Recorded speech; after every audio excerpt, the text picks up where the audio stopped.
So I go to recordings, purchases, and it says I have no purchases.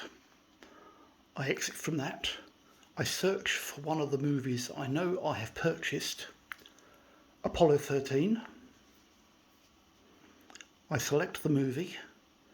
I go down to Sky Store and there's my movie purchased. If I press select, I will get an error message. Download failed. If I then press it again, it will start downloading correctly. If I now go back to my purchases,